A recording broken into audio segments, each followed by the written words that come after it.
Morning, I'm going to call the session of the Board of Revision to order. I'd like to begin by acknowledging that we're in Treaty 1 territory, the traditional homeland of the Métis Nation. With me is Mr. Maurice Terrien, who's farthest to my left. Right to my left is Linda McFadden. My name is Harvey Diamond. Our secretary is Behan Rojo, and the city assessor is Myrick Froelich. We will be hearing applications for revision of the assessment rolls in accordance with the Municipal Assessment Act. The matters for which revision have been requested are described in each application. We will limit discussion to those matters. The statements that applicants or assessors make in this hearing must be sworn testimony, and anyone speaking to a matter must be sworn in.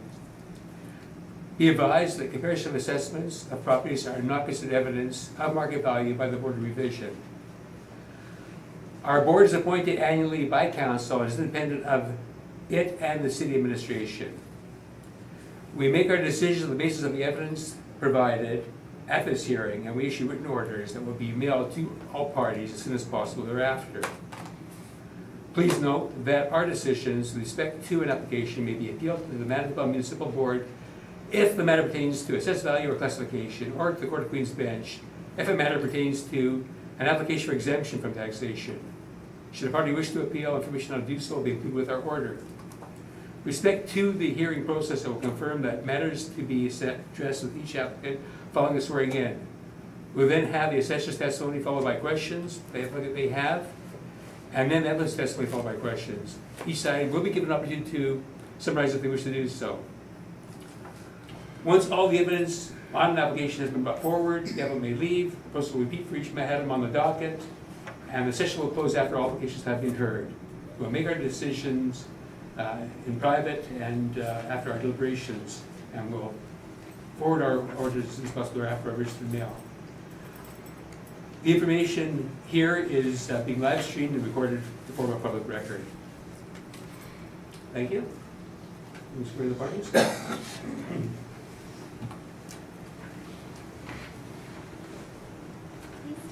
Myrick Froelich. Can you start the evidence about the percentage of the whole truth and nothing but the truth, so help you God? Yes, I do. Can you start the evidence about to present the truth, the whole truth, and nothing but the truth, so help you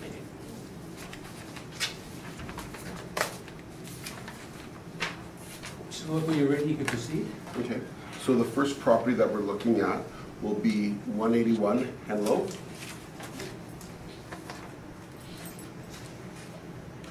File number 18546.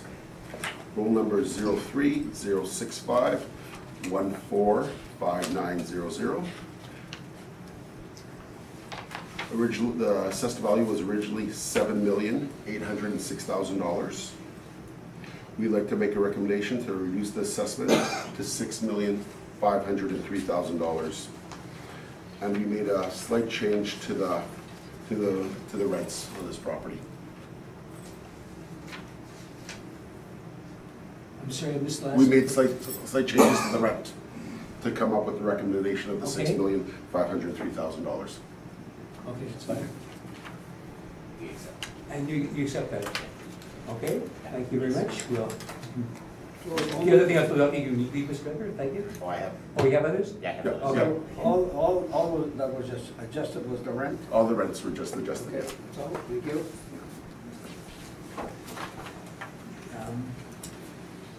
Everything else is just one line, right? Except there are 3 points of Yeah, appeal. I sent a withdrawal in on the classification and liability. Okay. That's on the first.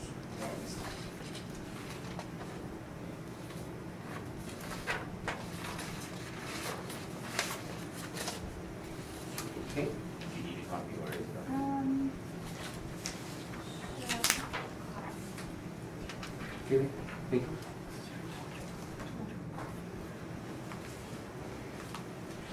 And we're gonna go back to the top of the docket, or Actually, the next one will be 230 Henderson Highway. 230 Harrison Avenue, okay? Okay. File numbers 18495. Roll numbers 1408189900. Subject property is 230 Henderson Highway. Initially, the assessed value was at $867,000. And we'd like to make a recommendation to reduce the value to $750,000 for 2019, based on a slight adjustment to the rents. Mr. Baker? Yes, No? Okay, thank you.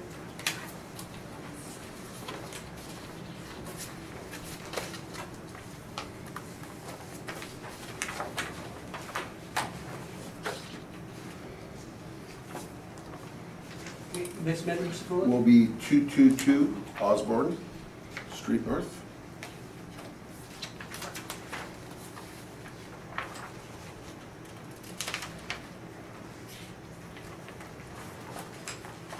There is Doug and I spoke about this property. There is an issue with regards to non-compliance, but Doug is requesting a 54-1 on this property. just think you have it confirmed. Okay, that's fine, thank you.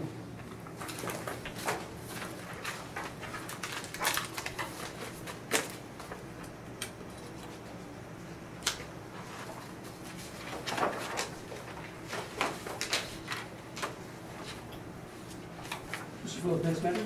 Next property we are looking at is 320 Donald Street. File number is 18618. Roll number is 13052304,000. Initially, the assessed value was $3,531,000 for 2019. And we'd like to make a recommendation to reduce the value to $3,369,000. And that's a slight adjustment that was made to the rents.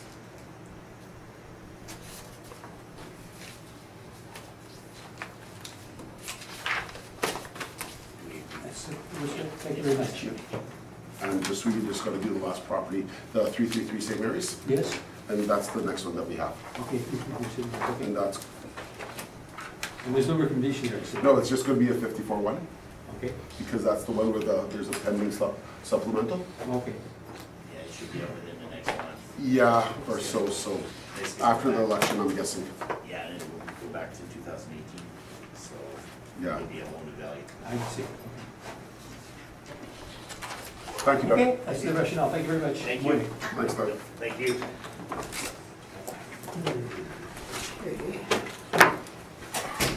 And we'll go back to the top of the docket now? Yep, that is perfect. Okay, so 226 St. Mary's Road.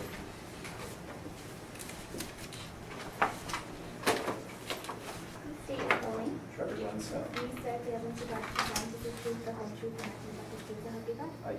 Thank you. Okay, when you're ready, Mr. Philip, you can proceed. Yep, just bear with me here for a Yep, sec. there's no rush.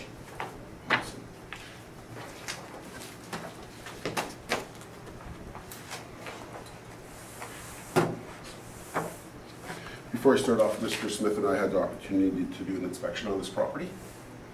And that even though I'm making a recommendation, it's been refused by Mr. Smith, but I'm still going to go through the process and follow through with my recommendation. Okay, that's fine. File number is 18560. Roll number is 0609111000. For 2019, we have assessed value of $976,000, and there is a recommendation on the table for $680,000. The property in question is a two-story building, originally built in 1946, with an effective year of 1986. It's zone C1 for commercial neighborhood. The land area is 4,947 square feet. Plan area is 1,890 square feet, with a total leasable area of 4,608 square feet. Property owner has been compliant with regards to completing non-compliant, with regards to filling out the income and expense mailers for us on page 2. And on page 3 shows that this property is owner occupied and a list of expenditures are listed. Page 4 is the first picture of 226 St. Mary's Road. It's right across from the red top, and it's in between, it's 226 St. Mary's is just not very far away from downtown, and it's just past the St. Mary's Marion Boulay overpass, just a bit further south of Taché. So page 4 shows some exterior pictures of it. Currently, there's a chartered professional accountant in the building. Page 5 shows the main entrance of the building. And on the bottom of it shows that there's 12 plugs for use for parking for the cars. There's plugs on the western side of the building and on the southern side of the building. Top of page 6 shows where the other plugs are located at, and my lovely City of Winnipeg automobile. Page 6 shows there's a rear exit from the back lane. Page 7 shows the main floor entrance, the foyer of it, and one of the offices on the main floor. Page 8 also shows some office space. As you can see by the finish, there have been some upgrades to the building that have taken place, and which is why we've changed the effective age to 1985. The second floor has a sort of, when you come up the stairs, the top of page 9 shows like the main foyer area that outlets to all the different offices. Nice second floor kitchen area. Page 10 shows some second floor office space. And the second floor boardroom on the bottom of page 11.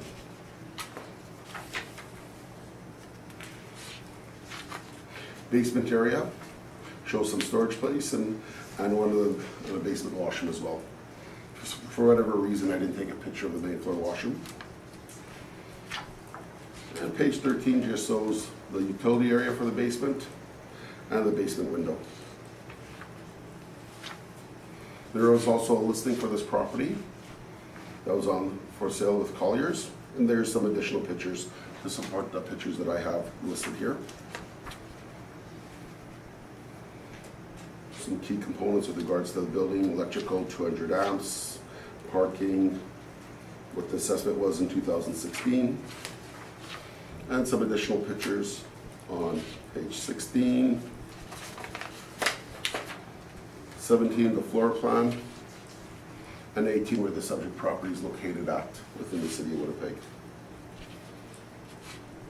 Page 19 shows the main floor plan. Page 20 shows the second floor. And the last page is the basement on page 21.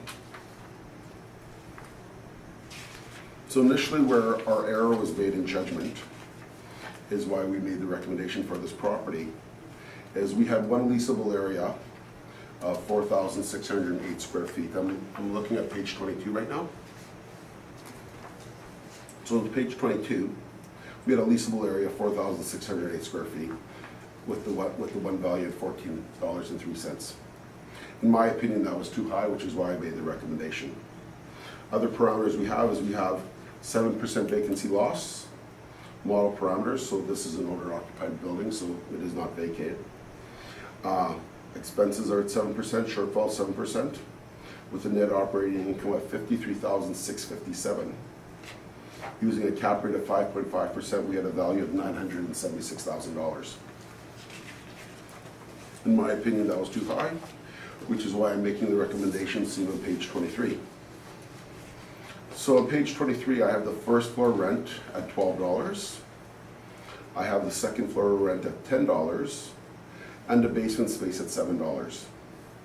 So my blended rate for all three levels is $10.37 to come up with the gross potential income of $47,796. Wow, I think I'm giving Trevor a more generous cut than I needed to.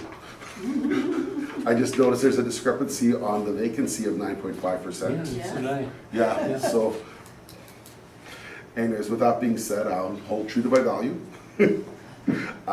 So we have effective market income of $43,255, shortfall at $6.50, management at 5% and 2%, coming up with a net operating income of $37,382, using a cap rate of 5.5%, comes up with a value of $680,000.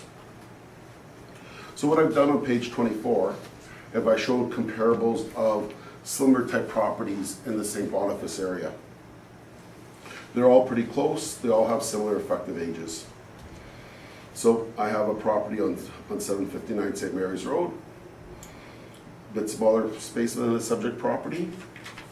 It is a retail component, but that rent is $18.52. Another property on 127 St. Mary's, also retail. Effective year is 1975, that rent is $14.30. Then I got 3 properties on 169 Marion, which is very close to the subject property. And what you're going to notice, there's one rent for $11.50. That's the main floor rent. You're going to have a rent of $7.75, which is the basement rent. And you're going to have a rent of $10.25, which is the second floor rent. 2 other comparables that I have that are located in St. Boniface are $15.67 and $13.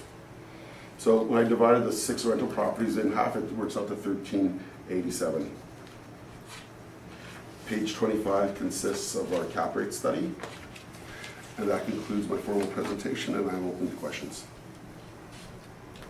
Any questions, Mr. Smith? Yes, just a few.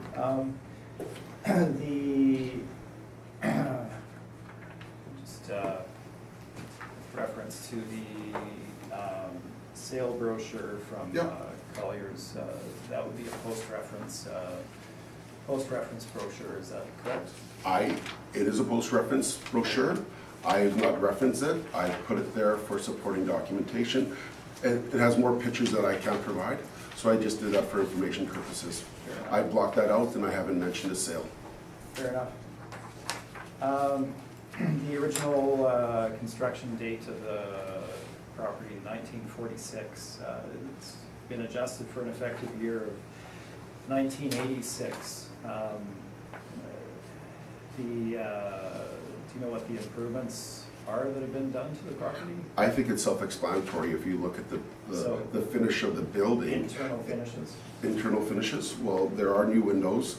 There was upgraded electrical system. It's not a 1946 electrical system. Okay. The HVAC system's not 1946. Right. So I think to call it a building in 1986 a very fair estimate of value. So what are the, in terms of, I see you have a cap rate range on page number 25 for suburban B office of 5.25% to 8.5%. What would be the breakpoints as far as year built in terms of determining the cap rate within your spread there? Well,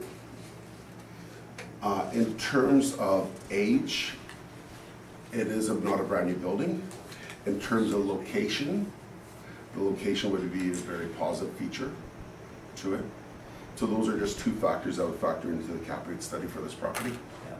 No, and granted, I certainly understand there's different factors in determining the cap rate, but I know that generally in the city, there's an age determinant as well, where there's a break point. Is that, do you have that information? Well, what it would be, because if it was a brand new building, it would be at 5.25%.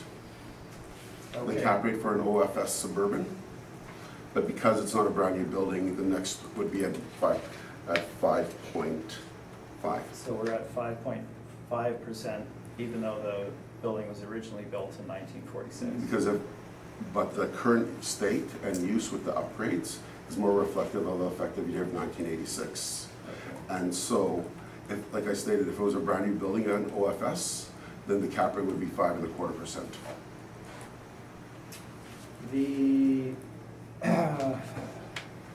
Again, on page number 25, there the external cap rate studies. The Colliers study shows a range for suburban office of 6.5 at the low end to 7.25.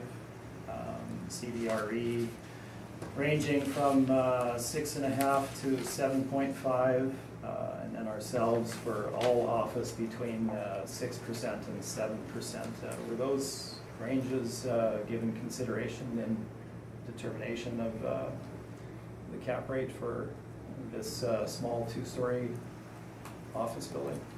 Well, in our analysis, when we did our cap rate study, which we don't provide for purposes to be handled at the municipal board, we felt that through our study and through the analysis sales that had taken place, that a 5.5% was supportive for this type of property.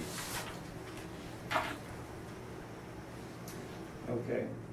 In terms of the actual rentable area for the building, you have included the full basement area in the calculation for the property? That is correct. Okay. And the city is aware that in the Winnipeg marketplace that basement space is not typically included in lease terms for I disagree with rental that comment, and I'll be asking you questions on that, but it's my time to ask questions. area. Okay, happy to answer them.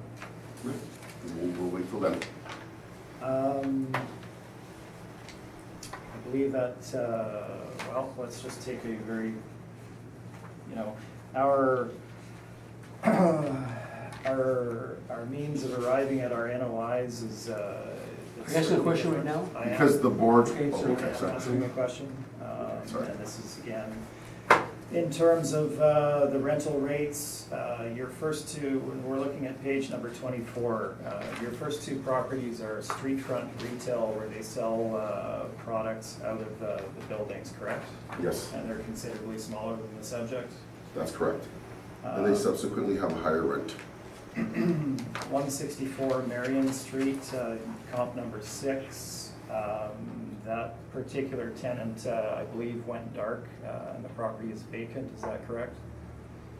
This was based on the 2015 appeal. Whatever happened after April 1st, 2016, this was the mailer that we had included for our 2015 data. So it's gone dark then. Okay. I'm looking at the data that we have right now. And 167 St. Mary's Road, that would be the Rivard Group building, two-story masonry building, is that correct? That's correct.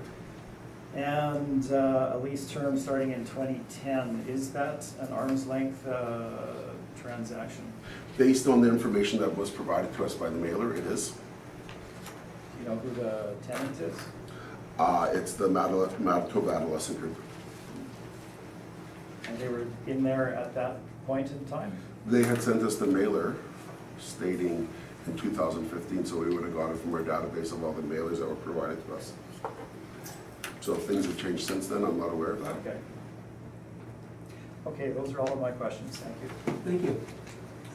Ms. McFadden, any questions of the I section? don't have any further questions. Ms. Terrian, any questions? Just a couple of points. I know you referred to the vacancy difference, Yep.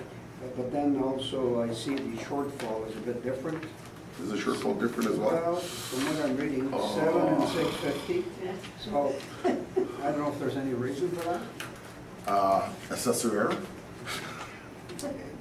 Yeah, so what happens here right now is I probably transferred that from an old spreadsheet, and I do apologize for that. So that would make my assessed value a bit higher than the $680,000. Okay. No, as a matter of fact, it would make it Good Lord? lower. Okay. I know at the vacancy, I made the mistake there, Yeah, so.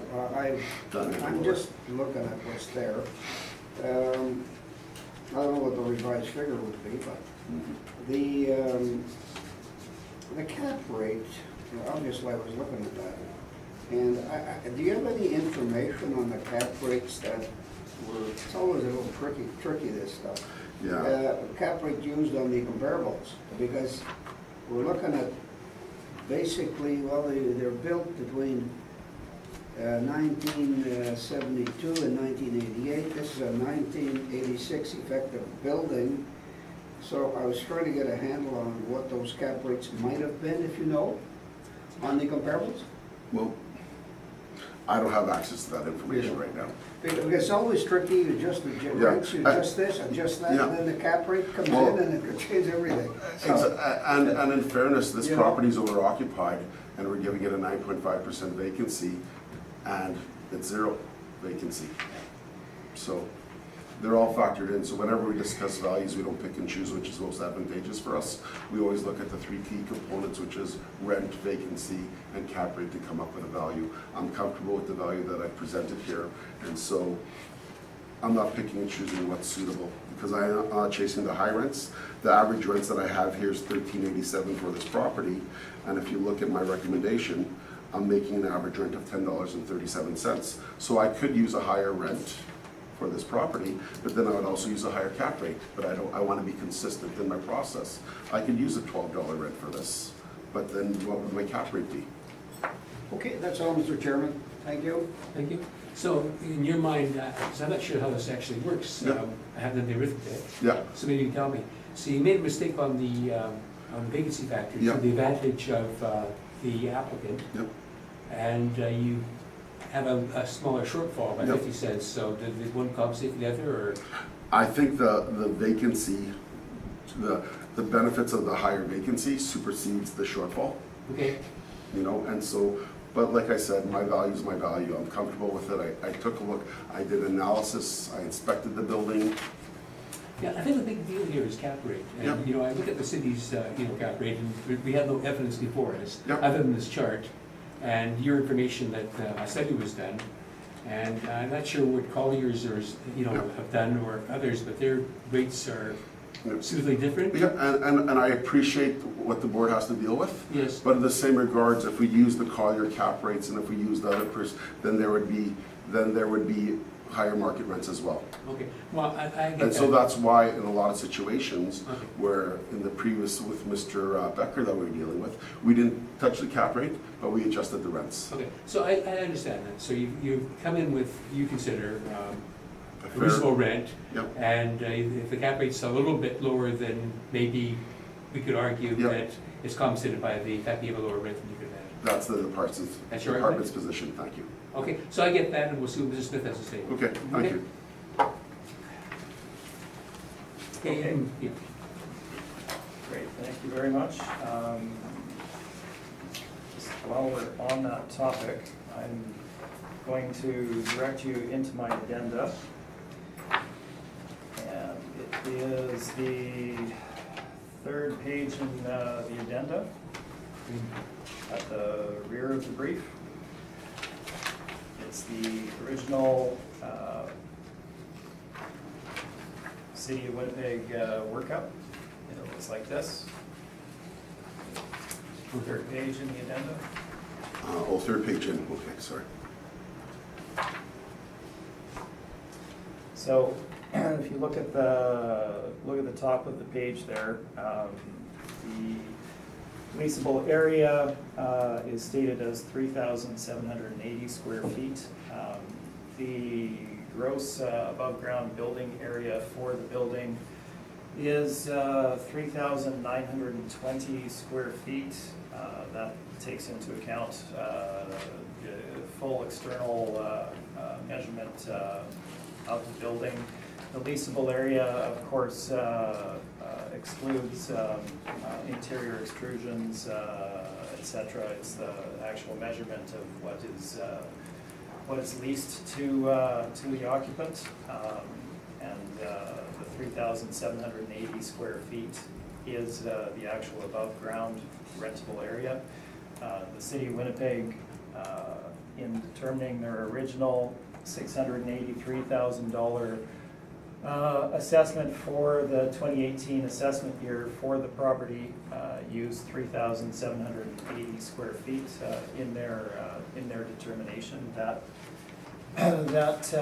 is the figure that I'm using in arriving at our market value for the subject property. It's important in determining market value to reflect the norms of the market that you're operating within. And in the City of Winnipeg, in commercial property, if you are looking at a lease of a street front building such as this, It's the above-ground area that is referenced for lease, and it is the above-ground area that is leased. There are obviously buildings that have basements in varying states of condition or build-out, but they're not strictly included in the leasable area for the building. If they add utility to the building, then that may affect the rate that's paid for the above-ground leasable area, but the rentable area for the basement is not included in the leased space. That's not just my experience, it's the experience of all the major market players in terms of brokerages, as well as property managers for properties such as this. So 3,780 square feet is the area for the property. While we're on that same page, if you look at the bottom, the cap rate that had been used for the original $683,000 assessment was 5.75%. Subsequently, for both the supplemental assessment to $976,000 and the reduced assessment by Mr. Felique of $680,000, the cap rate has been reduced to 5.5%. There's been no changes in the building, other than the city has now included the basement space in their calculations for market value. So that's just a bit of background for you. Looking at the subject property and its valuation, yes, the building was built in 1946. Obviously, most buildings have had upgrades of some variety since that time. Windows, electrical, etc. Now, to state that it's a building built in, it has an effective age of 86, I would have an argument with that, in that the structure does remain the same, and is a relatively old wood frame structure on St. Mary's. We're not looking at a masonry structure, etc. in this location. The photos of the property start on my page number 2. You can see a photo of the side of the property at the top of page number 2. Now, this is important. There are electrical outlets for plug-ins along the side of the building, but that land that you see there does not belong to the subject property. So any of the cars that are parked along that side of the building are not actually parked on the subject property itself, including that gravel portion. And we'll see that as we get to my site area description. So while the plug-ins are there, that actual property does not belong to the subject property. There are six stalls at the rear of the building. There is a bit of additional space behind those stalls, so one could double park, but if you're to do that, then the first occupants can't get out, and if you're in a multi-tenant situation, then you're essentially stuck. The interior of the building has not been renovated from the prior occupant of the building, with the exception of paint. They have painted the interior. And in one boardroom, they had to replace the carpet as it was in poor condition. But the original carpet is there; it's not been changed or upgraded. You can see the basics of the building itself. The interior offices are shown. Page number 5 just shows the basement bathroom, more for interest's sake than to show that the rest of the building is like that. Bottom of page number 4 shows you the actual built-out section of the basement. It's kind of a storage room slash boardroom. They use it for storage. The actual area of that particular portion of the building would be 239 square feet. And then you have an 86 square foot bathroom on top of that. So you're looking at roughly 300 square feet of built out space in the basement. Aside from that, it's a mechanical room that is concrete floor and open deck ceiling, etc. Moving on, the property itself is described on page number 6. We won't go through that in detail. Again, on page number 7, the site description. You can see from the red outline that the site itself does not include the area where the cars park along the south side of the building. So there really are not 12 on-site parking stalls for the property. Page 8 again gives you the location of the property, and then we have some photos of the surrounding area. So if you're familiar with where the Red Top restaurant is on St. Mary's, this is roughly directly across the street from there and just south of the high school to the north. Immediately beside the subject property is a 7-Eleven location, so you have that is the neighboring property with the associated litter and issues that go along with that. Moving into the valuation itself, we're not terribly different in our rental rates that are applied to the subject. I go through a lot of detail here in order to arrive at my rental rate. I'm not going to go through these one by one. I'm happy to answer questions on them. But if you look at our comps, we've tried to stay in suburban areas where we have leased space that is in similar size to the subject property. So I think we range from 1,200 square feet up to 6,000, but with the bulk of them being in that 2,000 to 5,000 square foot range. The leased properties that are shown there, you can see exterior photos of them. Generally, these properties are of newer construction, better quality masonry, better located, etc. And their rental rates are shown there for you. Some of them obviously are higher than the subject, a few are a little bit lower. But in general, these properties would be considered superior to the subject property itself. Moving on from there, we provide the rental rate ranges from Cushman and Wakefield for Class B and C suburban office buildings on page 16. The subject property would have a tough time being considered a B-class suburban property, so we're looking at Class C. $11.68 is considered the average for Class C suburban. We, looking at the subject itself, it has a somewhat irregular layout inside, has a lot of common area.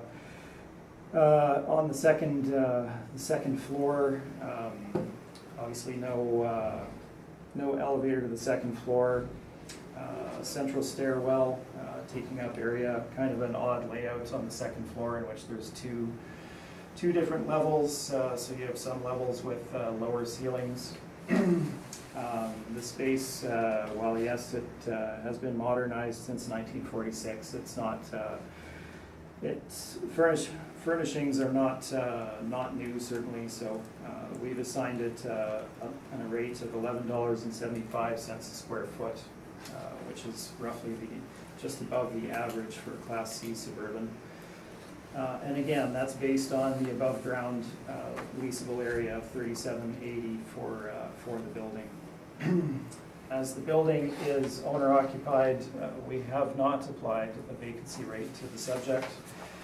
The expense allowance of 7% for management and replacement is in place, and the shortfall is irrelevant as we haven't applied a vacancy to the subject. So our net income comes to $41,306. based on those figures. Capitalization rate, page number 18, we do present a number of office properties that transacted in the relevant time frame, as shown at the top of page number 3, of varying sizes and quality. All of them in and around 7%. But in addition to that, and as referenced in the city, Colliers, CBRE, and Stevenson Advisors also provide market evidence with regard to cap rates. These are, of course, their investor surveys and their internal tracking of capitalization rates for the various classes. All of these main market brokerages, commercial brokerages, have capitalization rates that start significantly higher than the city's 5.5%. Colliers has a cap rate range of 6.5% to 7.25% for a suburban office. CBRE having a range of 6.5 to 7%. I think that might even be slightly off. CBRE is 6.5 to 7.5. And ourselves, Stevenson Advisors, we're showing office in general as between 6% and 7%. That includes both CBD office and suburban. So we're looking at a market range of 6% to 7.25%. The subject property is not new. It's not as modern as the comparable leased properties that I present in here. We feel that a cap rate, mid-range cap rate of 6.5% is certainly reasonable for the subject. And applying this to our NOI gives us a market value of $635,000. And the addenda materials include the original assessed value of $683,000, which subsequently there was the supplemental bringing it up to $976,000.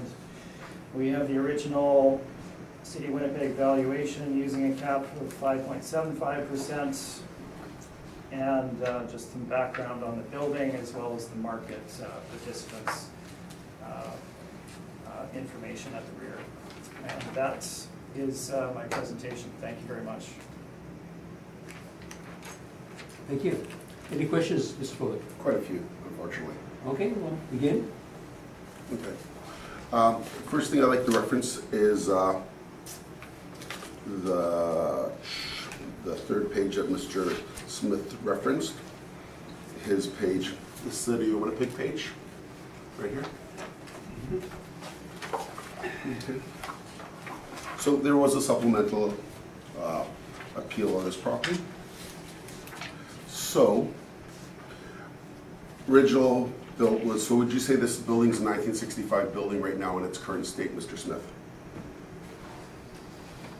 Because you've referenced the 683, but you've also stated that it's not a 1986 effective age. So what sort of supporting data would you say to support the 1965 effective age that's listed here? Well, that's the City of Winnipeg's data, I know, 1965. but It you- didn't state it was a 1965 building. Okay, so what would be the effective age that you'd believe for this property? Because we currently have it as 30 years. Right. And based on the upgraded electrical 200 amp service, when we reference the sales mailer here, brand new windows, so easily using a 30-year effective, a 30-year-old building, would that not be a fair age to place on this based on the condition of the interior, the work's been done to the electrical, the new windows that have taken place, the new HVAC? Certainly there's been upgrades since the original construction of 1946, as there is in virtually all commercial buildings. I don't deny that there's been some work that's done on it, that's quite clear, but that doesn't, in my mind, equate to the building having a an effective age of 1986. And if you look at the city of Winnipeg's original valuation of the building, the discrepancy is right there as well. You're stating that it was Well, 1965 so and now you're 1986, so. Yeah, exactly. So 30 years is a fair estimate. It's by no way, shape, or form based. So are these windows based from 1965? Because you're saying that we made an error. I'm not There saying we that. added Okay, I think you're Okay. arguing at this point, okay? And Okay. I get the point, Okay. but I Thank think that it's not really a question. Yep, okay, No, fair enough. So, The point of including that material was And you with can give an reference- answer, Mr. Smith, either, but I can say at the same Sure. time. so would homes built in River Heights that are, built in the 1920s and 30s, would they have the original effective age on theirs when they go out to the marketplace? Or would they have a newer effective age based on condition? I'm not sure why we're discussing. Well, we're dealing with residences in general River appraisal Heights. theory with regards to improvements that If are you done either to answer the homes. question, you can say you don't know. I'll determine whether it's a proper question to ask, and if you don't have the answer, you can say you don't have the answer, Could you or you repeat? can answer it. Could you repeat the question, please? So my question is, in appraisal theory, when improvements are made to properties, they change the effective age of a building. So you made reference to the fact that this building was built in 1946, and we're being too aggressive in having a 1986 effective year. So in our position is that we think we're being fair to the process. So my question is, for buildings that were built in the turn of the century that are 100 years old, do their effective ages change to be more reflective of their actual current use and condition? Yes, obviously, when improvements are made in terms of components such as you described there, yes, there is an adjustment that one can make to the effective age of the building if you're doing a cost approach in using the value in determining market value for the subject. We're not determining value for the building based on the cost approach. I would agree that there is an adjustment. I'm not stating that it's a 1946 building. I'm simply suggesting that 1986 does not seem to be an applicable range for the subject. If you look at my comparable 5 in the leases, 5 Scurfield, and look at the exterior photo of it, you can see a modern building built in 1988, masonry construction, nice glazing along the front, etc. This is not of the same quality as buildings built in 1988 for office buildings. But there's also a lot of significant area buildings in the area that are significantly higher than $12 rent as well in the same area. I did not see those in your presentation. No, We have that's two fair enough, retail- but I'm just making an observation. Just for the panel's part, so the 5.75% cap rate used on that was based on a building built in 1965. So when we did the supplemental. You know what, I think we got that. Okay, no Okay. problem. I just wanted to make sure. Yeah, you asked the question. Okay, Okay, fair enough. So, have you taken UBC course, commercial property appraiser, Mr. Smith? 401. I think we're all well aware that my background in appraisal is quite detailed. Okay. Yes. But have you taken that course? I certainly have. Have Okay, you? perfect, thank you. I have some rebuttal evidence I'd like to share. Okay.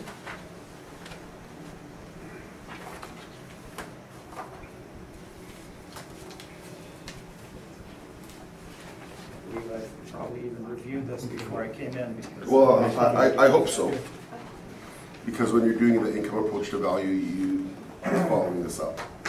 Well, Okay, let me, you didn't bring in the whole text, so we'll. well, and that's fine, it's just, that's perfectly fine. So, first page here is chapter 8, this is the 2017 edition of the UBC course book, Commercial Property Analysis, 401. So that's the front page that we used. Gross building area, so when it looks at, looking at gross building area, The total gross constructed area of a building, also known as construction gross area, is typically measured from the outside face of the building, enclosing walls, including interior building voids, open space within the closed building. Gross building areas includes basement area. While gross building area is a term that is widely used in real estate community, it's not used in BOMA 1996 space calculations. BOMA the 1996 uses the gross measured area as a starting point. The difference is that the gross measured area begins with the measurement from the interior face. Now if you look at what I've highlighted of the outer walls, not the exterior face. Single tenant buildings for these, the gross building area is primary measured used in the common real estate industry leasing practices. So this is a stated position that was in a course in BSI 401 that all the assessors need to take to get to sit in this chair. So this is from 2017. This is from my course book that so what I'm looking at now is BSI 401 from when I took the course 6 years ago. Once again, halfway through where I put the star. Note that the gross building area should not be used for leasing purposes except when an entire building is leased to a single tenant. However, the figure should be included in appraisal reports under building description if available and for insurance purposes. So when I took the course, and now I'm looking at assignment number 8, question number 3. With respect to the determination of rentable area for a single tenant office building, how does it differ from rental area from a multi-tenanted office building according to the BOMA standard method for measuring buildings? Vertical penetrations are included in multi-tenants buildings rentable area. Gross building area, sorry about that. Gross building area can be used for leasing purposes as rentable area only for single tenant buildings, not for a multi-tenanted building. This is a single tenanted building. Next page is the BOMA standard. Well, this BOMA standard is for industrial buildings. It is consistent in its approach. So this is just showing the documentation that had taken place on my very last page. Section A, rentable area, one-story building, single occupancy. Rentable area is the gross building area. So when the property went on sale, when we did a supplemental exam for this, supplemental assessment for this property, we updated our records. We updated the effective age, we updated the leasable area. So when we're looking at why the value had changed from the 3780 square feet that we had initially, that Mr. Smith had provided in his documentation, to the current leasable area of 4,608, that was our approach to value. So, and usually the case when properties are underassessed, no one's going to complain. Okay, so basically, I don't know how we got here. Yeah. But you were asking questions, and Yeah. I let you. Okay, I appreciate that. Hang on a second. So are you finished asking questions first of all? No, I'm not. Okay, because we've got into a whole new detail. Okay. And technically, I should let Mr. Smith deal with this part right now, Yeah, what's that's fresh fair in enough. his mind. Yep, And we'll ask any questions that we want to ask at that point as well. That's And then we'll perfectly go on fine. with you asking questions again, because Thank you. I think that maybe we should have waited. yeah, and I apologize that, but this is a component of his Well, no, I presentation. didn't go there. Yeah, So I guess it's my fault, I suppose. But I think that we did it at the time. So Okay. we got a little confused there. But I know this is going to ask you questions on the rebuttal right now. okay, Okay? Okay. And we'll have questions on the rebuttal, and then we'll proceed with you asking questions again. Okay. That gets it away, okay? Okay. Mr. Smith? Great, thank you very much, Mr. Chair, I appreciate it. If I may just respond to the information that was dispensed. I think maybe you should ask questions first, and then I'll let you respond if you have questions, and then I'll respond, or if you just don't want to ask questions, you don't have to. And you can just I'll let you make a response in that case. I'll formulate them as questions then, if that. Or you if can that just works. you can just provide a response if you want to right now. Okay, let's deal with this. so my initial question was if Mr. Smith had taken No, I commercial understand properties. that. Right, But then we got a whole new area Yeah. with evidence again coming out. Yeah, And I but think. it was in direct rebuttal to what he It presented. may very well have there. been, but Yeah. I think we did it Okay. at an improper time. No problem. So I'm trying to address any difficulty. I don't want to put Mr. Smith at disadvantage by letting you go ahead Yeah, here. I that's shouldn't perfect, have. that's perfectly fine. Okay? So, So I'd like to address it in a manner in which you wish. So there's been a lot of You information know what? dispensed. How would you like me to proceed? I'll let you address it in any manner you wish to. You can ask questions or you can give a response verbally. Okay. As evidence. I have a number of points, Okay. I guess, in response to. But if it is points and It not is questions, points. then I'm gonna have to let Mr. Frulick ask you questions, you know, on your evidence too. So if you're asking questions, he can't ask questions on basic questions. So if you Yeah, formulate well, his, he's- if you he's formulate his free. response, then he's gonna be able to ask you questions on response. He's certainly free to ask me questions Go on, ahead. on my points. First point would be that I'm sure that City of Winnipeg and Mr. Frulick are probably aware that the BOMA 1996 standard is not the current standard. It's not actually in application. There's been 2 updates to the BOMA standard since that time. I believe the current one, and don't quote me on this because I don't have it sitting in front of me, but I believe it's BOMA 2010, so 1996 is not actually the applicable BOMA standard at this point in time. Yes, I'm certainly aware of the measurement standards of BOMA, and I did indeed review this material before I came today. If you look at the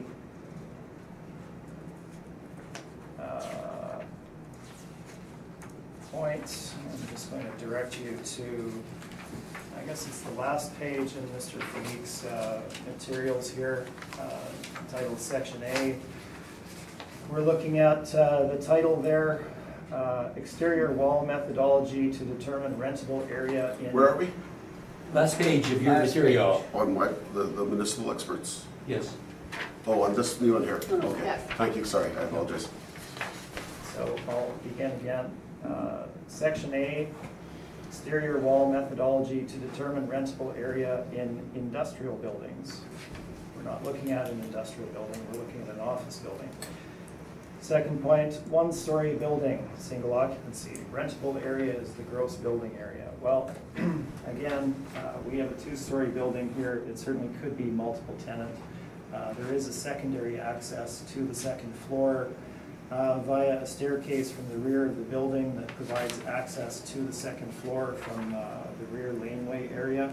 It's shown in my photos, I believe, as well as the. It's the one line, I can just say that we recognize it's not an industrial building, and Okay. it's not a 1-story building.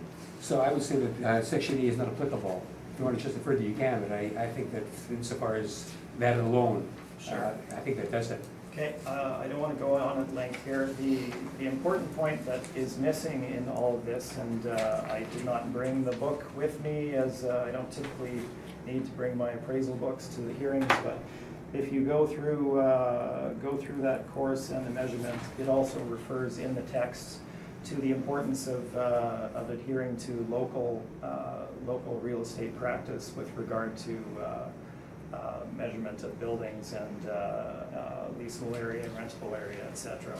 And without question, I could call a CBRE or a Colliers or any other commercial real estate broker in here and ask them, when you're leasing a street front building such as this, do you include the basement space in the leasable area? And to a person, they will all tell you no. So in the text itself, it actually refers to the importance of adhering to local practice in these determinations, and that's not referenced in the material here. So whether the BOMA 1996 states this or not, it's not the practice in the city of Winnipeg. So the basement space, of which we have roughly 300 square feet that's built out as a storage / boardroom, not 900 plus, or whatever the figure is not included in rentable area in the city in practice. Anything else? No, that's it. Okay, now, Mr. Froelich, you haven't finished. I haven't finished. Excuse me, asking questions? That is So correct. you can address any questions you have with regard to the evidence that was just Okay. provided by Yep. Mr. For Smith, sure as thing. well as any other questions you had from the Yep. previous. Okay? Excellent, thank Go you. ahead. So the current use of this building is a single tenant owner occupied space, correct? It is an owner-occupied Okay. building, yes.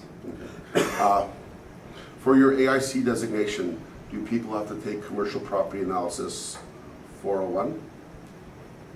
I believe we've already covered that. Okay. Yes, So we- what would happen is, so would there, and that's for the is a AIC designation all across Canada. So if there was conflicting information, would they be putting that in their textbooks? Well, in the textbook, as I referenced, it refers to the importance of adhering to the local market practice in reference to Okay. measurements as discussed. Okay, so, but when looking at the direct sales approach to value, we take out basement space for the direct sales approach to value. You're asking questions right now. So, okay, the question is different methodologies used for the income approach to value with regards to leasable space and a direct sales comparison approach to value when looking at a commercial property? Certainly, they are different, Okay. yes, and we're not dealing with the direct comparison approach. If we were, Okay. it would be dealt with in the proper manner. Okay, but the valuation process would be different in terms of factoring leasable areas as a part of the sale and not and the direct sales approach. Would that not be true?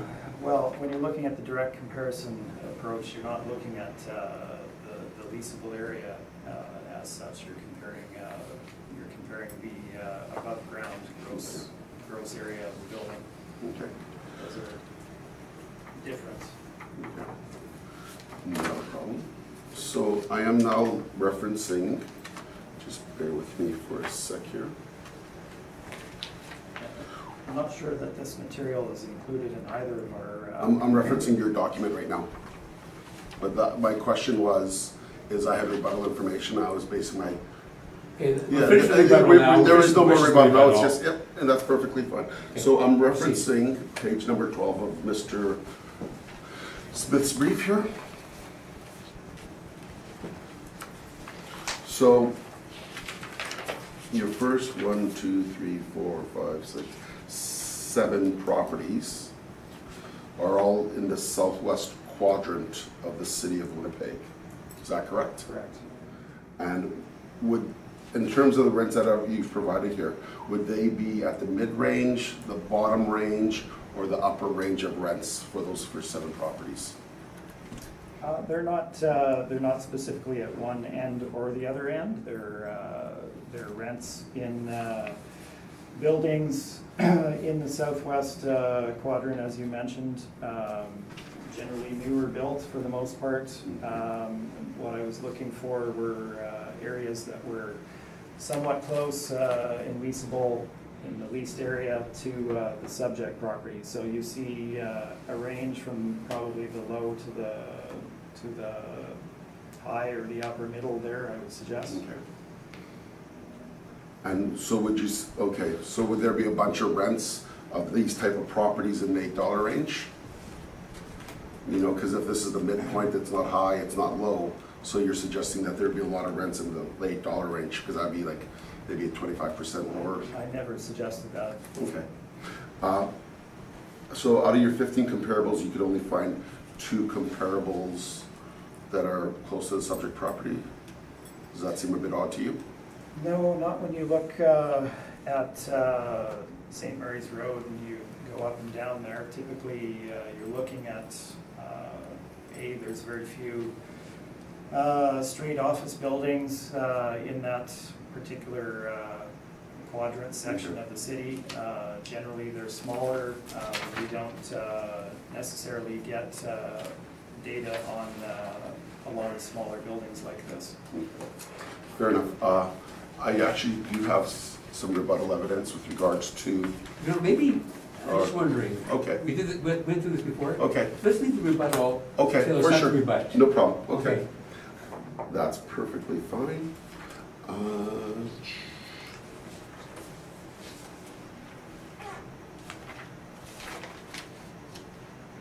That concludes my questions. Thank you. Thank you. Mr. Terry, any questions of Mr. Smith? Well, I've been listening pretty attentively here. I find the presentations of both parties quite interesting on different approaches. However, I try and look at what the bottom line is going to be here, which is pretty important, although I know the arguments being made are also for future stuff. But if we look at the NOI of the city, it's at 37,382, and the appellant, that's 41,306. So the approach is totally different, and the cap rates go from 5.5 to 6.5. So I'm looking at all this because the bottom line is 680 versus 635. Now, so I wanted to make that comment because I'm trying to put some logic to what I see here. Now, there's been some discussion on the putting no value to basements, but you did mention there's about 300 square feet that is used as storage and boardroom in the basement. Can you tell me the height of that piece of building? Because the city's putting 688 square feet, 688. You're putting 0, and you mentioned 300. So I'm trying to get an understanding of what's in that. You mentioned what's in the basement, and I understand the furnace room and all this. I'm sorry, Mr. Chairman, that's my long question. That's fine. I'm trying to find out what we're talking about here in the basement. Yeah, absolutely, happy to address that for you. So if you look at my page number 4, the bottom picture, you're looking at the built-out space in the basement there, which is used as a storage room for the owners of the property. I did not measure the ceiling height. It is acceptable for a basement as far as ceiling height, but I couldn't tell you what it is. It wouldn't be the same as it would be on a main floor of an office or a second floor. To the I left. see, Mr. Smith, based on the door that's in that picture, Yeah, well, that's it what would I'm look looking like at, it's too. a standard Yeah. ceiling length, Yeah. because there's, We were both in the basement, and I There's room didn't above the feel door it still. like 7-8 feet for Yeah. sure. We'll let the appellant I believe I'm answer answering the your question. question. I'm sorry. It's not either a high ceiling or a low ceiling. I didn't measure it. It felt comfortable in that area. Now, the door that you're seeing on the left-hand side is the entry into the basement washroom, which, as you can see, is on the top of page number 5. So that's what we're looking at there. Probably the best way of looking at the space in that area is if you look at the city's brief and the Collier's floor layouts, which I feel the need to include. So page number 21. You can see that we're looking at 239 square feet according to their 239. plan, plus 86 square feet of bathroom. Now, as I had mentioned, Yeah, so, his or the city's? no, this is the city's brief that we're Well, I'm looking at here. jumping from one to the With the sale brochure that I believe I forwarded to them. The built area would be the 239 square feet plus the 86 square feet, the rest of it being concrete floor, mechanical room. Again, the size that the city is assigned of 688 square feet, that's Yep. what they've assigned, but the point is, and I do intend to do this one day, I had an agent lined up to come with me at one point for a similar building for a basement situation, and then we reached agreement ahead of time, so we didn't get the chance to come forward and present the point that basements are not taken into account as leasable area in the city of Winnipeg, unless there's secondary access to them and they're fully built out as acceptable office space that one would move into. And simply isn't like that. I guess, Mr. Chairman, what I'm trying to get at, what is the value to be placed in that building? Because we do have variances in the way we approach basements. Right. So that was my question. I'm trying to get a handle on why you're saying there should be none, and the city saying there No. is some, and, because you, Yeah. in a nutshell, that's what you're saying. No, and if I may back up, and I respectfully just like to, I guess, add to that, I don't say that there's no value to the basement. Certainly the basement is there, and that is where their mechanical is. They use it for storage. So there is some utility to it, right, obviously, and that That's is leasable included. area, is my point. That is there. Now, the value of that is addressed in what you lease the remainder of the building for, the actual leased area. So I'm at $11.75 a square foot, which I would suggest, and if you look at my lease comps and the quality of them versus the subject, is higher than what it would be if there was no basement space in the subject building. So Okay. we've attributed a greater rental rate than what the city has to the building overall, and I've attributed a greater rental rate than I would if the building had no basement space. Okay, as a matter of fact, I'm onto that point as well, on page 12 of your presentation, and I zeroed in on 11, 12, 13, because that's the closest area to what you're using your comparables. Even the building on Regent is 1989. It's got 2,900 square feet. The others are a little smaller, the two others. But normally, and I don't know, that's a comment I'll make, you may agree or disagree, economies of scale as well have an effect on the rental rate. So these are 14, 13 and a quarter, and 12.50. You're using 11.75? I don't remember now, gotta go back. Yep. Yeah, so how can, you know, do you have a comment on that? On my question as to the comparables there versus economies of scale? Certainly. So looking at say 1605 Regent, we're looking at 25 square feet, $14 a square foot, 20-year term in 2013. If you look at the exterior photo at the bottom of page number 14, you're looking at a modern multi-tenant office building, well located on the corner of Regent and Lajimoje, 2 stories. It would have elevator to the second story. Our size is bigger than that particular property, so yes, economies of scale. As the size increases, your rent would go down from that. So that was $14 for a much better building than the subject. So I think that's certainly in line. The Marion property, 141, 143, considerably smaller. So again, you'd have a lower rental rate for that particular property.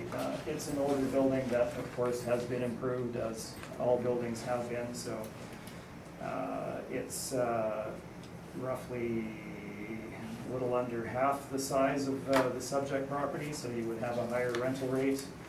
And then 161 Marion, again, 1,200 square feet at $1,200 and $12.50 a square foot. This is a former credit union, I forget, I'll get the pronunciation wrong, but the French credit union, Case de Depot. What property is this? 161 Marion was in discussion, so we're looking at 1,200 square feet there.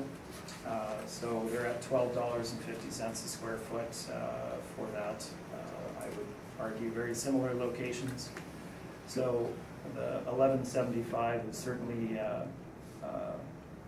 in line with what we're seeing with the comps there. And if you look at the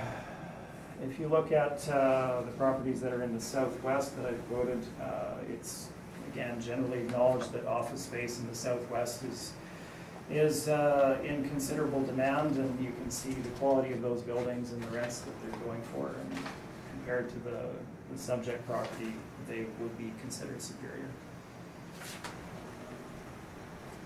Well, I think I've heard your arguments on the cap rate, that was the other issue, so 5.5 to 6.5. The city's got 5.75 next year, I don't know. Anyway, I'll leave it at that, Mr. Chairman. Thank you, Mr. Terry. Ms. McFadden, any questions of the applicant? I'm not sure there are many questions left for me to ask. I'm happy to answer them if you have. I guess I'm just a little unclear about why we're having such an argument around the rental rates here. Quite, you know, I don't think. when the NOIs are, you know, your NOI is quite a bit higher. So that's just a comment. I don't think there's a question there. So that's it? I think so, yes. Okay, I can make a comment too, you know, and this is basically, if we were to give you your NOI, and if we were to adjust the cap rate up to a midway to 2 weeks in the cities, we'd have a higher valuation than the recommendation by Mr. Fullock. Just surmising. And you know, like, usually what we try to do is, when we see discrepancies like this, because you're both coming in from such different angles, we usually try to be fair to both parties. And then this one is difficult because you are coming from such different angles on it. I acknowledge that Mr. Fullock might have a low cap rate, but he's got a low NOI. And, because anyways, the fact of the matter is that my observance is that we'd have an $8,000 higher valuation than the recommendation by Mr. Fullock if we were to do that. Just leave it at that. If I may respond to that. Okay. The point of having the hearing obviously is we do have to address the reality of how these properties are valued. So A, I'm correcting the square footage to what it actually is in the marketplace for this time period and going forward. And B, no evidence is ever presented by the city with regard to capitalization rates. They simply have their study. It is what it is. You can accept it. All of the market evidence that's presented, both by brokerages as studies, which are essentially surveys of astute market investors in the city of Winnipeg and external to the city of Winnipeg, as well as cap rates that they see, suggest that there is the range, the cap rates that they're suggesting have no basis. They simply start 1 point higher at 6.5% essentially. I'm at 6.5%. I really see no argument whatsoever with regard to the cap rate. There's no basis, there's no support of any kind with relation to the city's cap rate.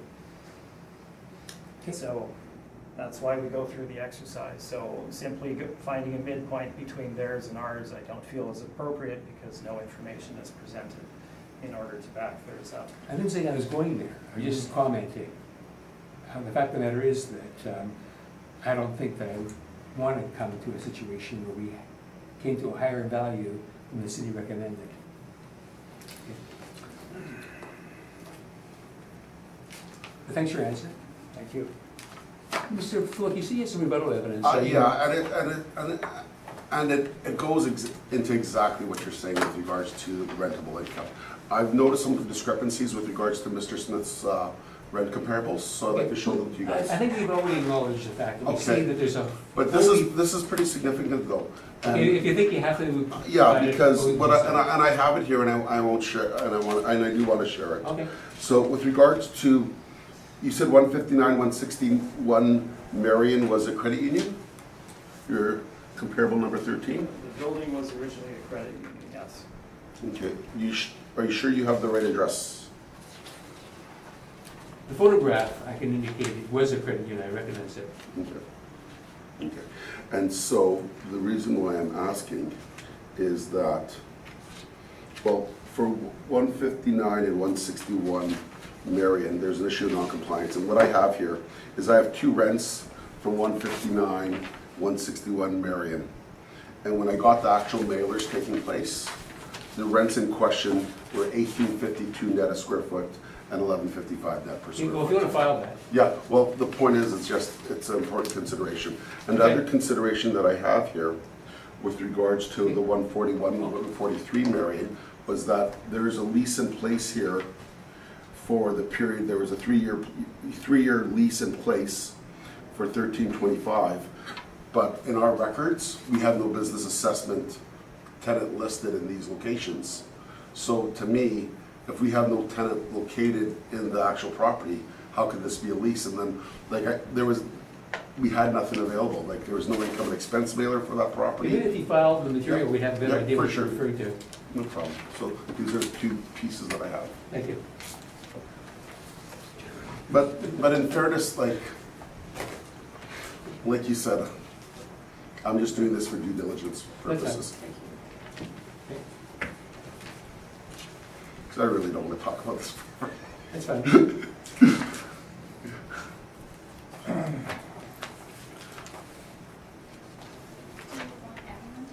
or just I think they really want to talk to the people. So, yes, very clearly it is that case property as shown in the photo of it from above there.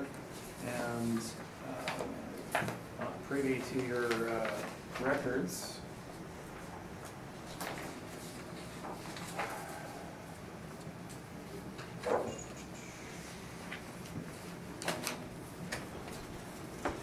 So, 159 Marion, so what was the point of Red River Well, the Cedar Gifts? Well, the point is, for that lease in place there, we have 18.52 net per square foot. And for Red River Gifts, it's just under 1,200 square feet, so I think that's the actual comparable, because it's listed as being a net lease. And then for the Riverside Dental Center, also a net lease, it's $11.55. So you've got varying, varying information there, as it both says net lease as well as no annual property tax recovery, no general and admin recoveries, and no utilities and maintenance expense recoveries. So it can't be. But then, Yeah, for net example, lease. they click off net lease on the previous page there. I can't speak to how people fill out their things, but to our knowledge, the information that we gathered on that was correct. And The to other our knowledge- property is 141, 143 Marion, and the point was that they hadn't submitted their income and expense. Well, I don't control what individual property owners do, and again, to our knowledge, we had involvement with it, there was a lease in place starting in 2012. Yeah, and we have no documentation of that lease that exists. Okay. Not every- Okay. Does everybody submit their income and expense documents? No, but it's just, but the point is for business assessment. Yeah, I don't think I can believe it Yeah. anymore. That's fine. Perfect. Okay, is that the evidence then? That's all I have to present, yes. And I think That's that all I have all to questions have been present. asked, so I think we're completed. Yep. Great. You'll hear Thank from you us. very Thank you very much. much, Mr. Smith. Can we take a We break? actually got a recommendation with Mr. Smith as well for another property. Oh. Can we take a break, Mr. Chairman? Let's Uh, quickly do the okay, recommendation. Sorry? Depends. Is this gonna be accepted? Yes. You know what, then let's quickly do this, so let's just Yeah. go, and then we'll take a break. That's Morale? No? Yeah, 20 Marlboro.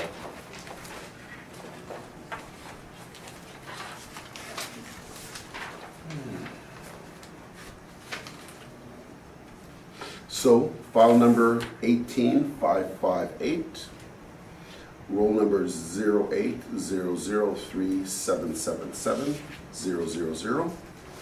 Initially, the assessed value was at $290,000. Brand new building. Trevor, Mr. Smith and I have agreed to reduce the value to $250,000 for the 2019 assessment. Here. And you're accepting that, Mr. Smith? We accept the $250,000 mark. And the basis for the recommendation? You know what? We adjusted the market rate. Okay. And that was based on an inspection by looking at. Mr. Smith provided pictures. Okay, We had good data. that's fine. Thank you very much. Good morning. Okay.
state your full name? Marcelo Navarro, And you swear the evidence you present is the truth, the whole truth, and nothing but the truth, so help you God? I do. Thank you. So we're now doing 576 Ellis Avenue, Yep, and when you're ready, Mr. Fuller, you can proceed. perfect. File number 18439, roll number is 13-5031-2000. Initially, our assessed value, that was at $372,000. There will be a recommendation made for $296,000. That was rejected by the applicant, but I'll go through the process to explain that recommendation a bit later on. Okay. Property description. Property is, it's a 3-story building with a half-story on the very top. Original built was at 1905, and the effective years built that we have covered is from 1920 to 1970. Wall height is 9 feet, zoning C2. We have a land area of 2,453 square feet. We have a plan area of 745 square feet, and we are using, because this is a single tenant owner occupied space, we're using the leasable area of 2,645 square feet for this building. Page 2 shows an exterior picture of the building. Page 3 shows the location of it. Top of it, page 3 just shows an overhead view. And the bottom of page 3, how it shows that it's just in between the U of W and Sherbrooke. And Sherbrooke is the cross street to the west of the building. Page 4 shows the type of building. It says this is an OFR building. So it's office residential conversion. What we've noticed in the marketplace, before I go through these pictures, is that there's been a demand for these type of properties where a lot of them become office conversions. So they've become popular. They're used for financial services, for engineering firms, massage therapy, for financial companies. So a lot of social services are using these type of office environments as a place to do business, because people feel a lot more comfortable in a location like this than as opposed to a standard office. I did not tour this building. The applicant, Marcelo, has provided me these pictures for this building, so I thank him for that. So page 4 shows the main office picture. Page 5 shows the kitchen area. As you can see, nice new modern finish for the space. Second floor office space. Nice finish, nice modern finish. Page 7 shows nice modern bathroom. Page 3 shows the half story of this building. So what I've done for this space here is, because it's a utility space, it's used for a couch, it's used for a lounge area, I've had a significantly lower rent for the 3rd floor of this space due to the fact that there's a higher ceiling. Page 8 shows another picture of the 3rd floor from the south view. Page 9 shows the basement bathroom. Bottom page 9 shows the main floor boardroom and basement pick. So just standard basement storage space. And as you can tell by the bottom of page 10, I think it's a 6-foot ceiling, or actually probably a bit lower than 6 feet in terms of utility space there. So being very evident with regards to what it's located at. Property owner has been compliant with regards to filling out income and expense mailers. There was a sale of the property in 2008 for $165,000. It is owner-occupied space, and this is the mailer that they provided us for 2015 on page 12 and 13. So initially, this is the valuation process that we had for this building. It didn't distinguish market rents for the different areas. So my recommendation is making changes to that. It is owner-occupied space, so we're using a 5% vacancy for the OFR component of it. There is no vacancy for this building. And the original value was $372,000. When I looked at that value, I felt it was too high. And on the next page, this is based on what my recommendation was made on. So what I've done is for the first floor, I used a market rent of $11. For the second floor, I used a market rent of $9. For the third floor, I used a market rent of $6. And for the basement space, I used a market rent of $4. So the overall gross potential income is $20,340, and my blended rate for this property is $7.69. And I think that's quite reasonable, even though the location's not the best for the condition of the actual leasable space. I think the $7.69 is quite reasonable. Using shortfall rate of $7, management at 5 and 2, we come up with a net operating income of $17,045 with a cap rate of 5.75%. We came up with a market value of $296,000 for this property. So what I've done is I've combined some office space and some retail space in terms of comparables. So I took properties all within the area. So we got properties on Sherbrooke and Portage, Notre Dame and Ellis. We got a range of rents from $8.75 to $14.39. Due to the uniqueness of the space with my average blended rate of $7.69, I think we're being quite fair with regards to the market rent for this property.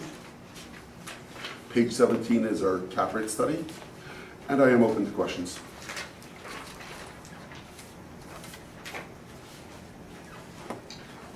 Okay, any questions? Yes, I have a few.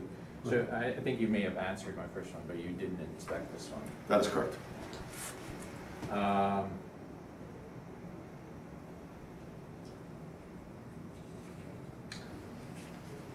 Now, we just sat through about an hour of a hearing on what is leasable area and whether basement finish should be considered leasable area. Now, given that you haven't been in this property, and given that you're looking at the height of the basement based on the pictures that I've included in my briefing and that are also in your brief, it clearly shows my head going above the door frames. Now, in terms of basement finish, do you actually think that that is leasable area? Well, there is a full bathroom in that area, and the market rent that I'm using is $4, so I'm not asking for a rent that is significantly high, and there is some value in the basement space.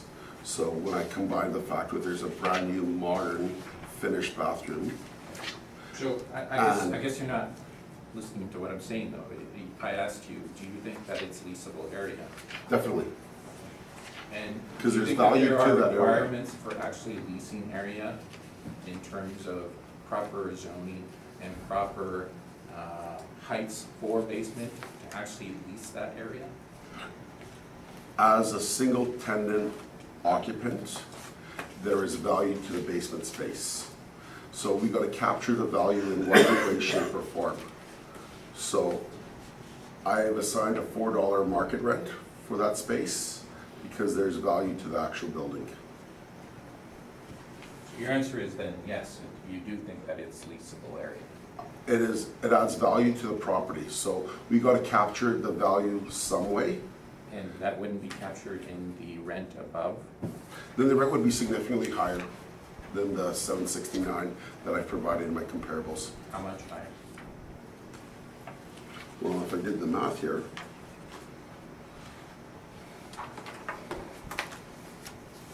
well, it's quickly, but it's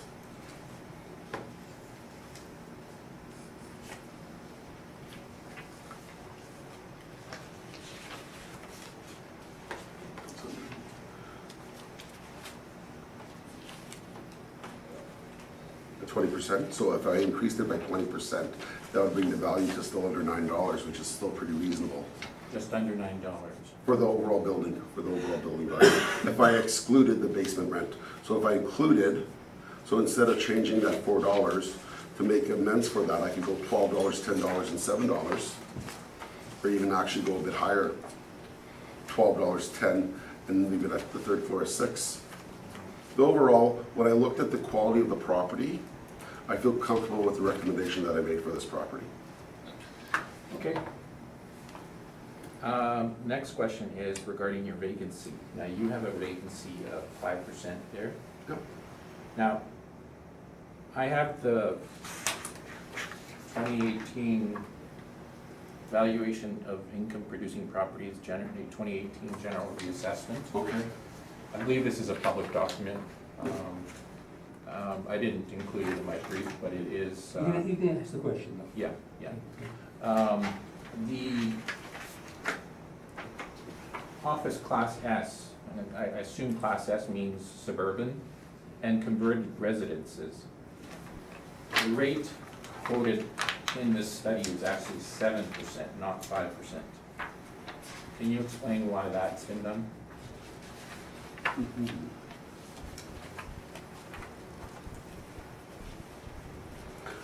I can't answer that. Our model rent is 5%. It says 7%. I can't answer that. I can pass this around so you can have a look at it. It's actually in your brief though. Yeah. Yeah. Yeah, it's in your brief, that's fine. We need extra documents here. Okay. Now, in terms of, the next question is regarding the cap rate, 5.75. Now,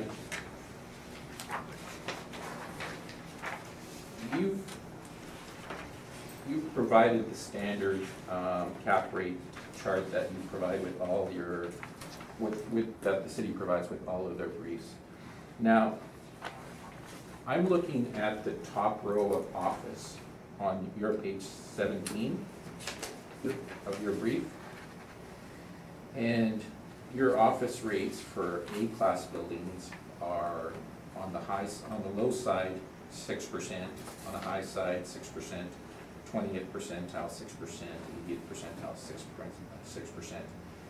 On downtown B, 6.75, 6.75, 6.75, 6.75. On your suburban office classes, you obviously have different suburban office class rates, as the panel can see. Why 575? This building is actually located downtown. Well, for starters, we don't have enough data, sales data to collect, to do a proper cap study on OFRs. There's not enough sales data to support that. So in this situation, our page 17 is not something that we could use or reference to. What we can look at is we can look at what we feel is the overall value for this property. And so when we're looking at the overall value of this property, using the market rents that I've used in my recommendation and using the cap rates that I used, I'm comfortable with the value that I've offered here today. So to answer your question, there's not enough data to do an OFR cap study. Okay, may I pose another question to the? Go ahead. Okay. Now, you've just told me that you don't have enough data to come up with a good cap rate for this. For OFR types building, that you need to have sales to support. Yeah, you just added a 5.75 cap rate to this. Because property. we're looking at the overall market value for this property, so when we're looking at it. So what are you looking at then in terms of determining this value? Other market rents and what they're selling for it in the But you marketplace. have to put a cap rate to this. This is what I'm trying to get you to answer. Okay, Why- Mr. Mayor, you got your answer. We've got it too. And you can certainly argue the point after, because I think I know where you're gonna go with it. Okay? We don't have to do it, Rich. We got it. Go ahead.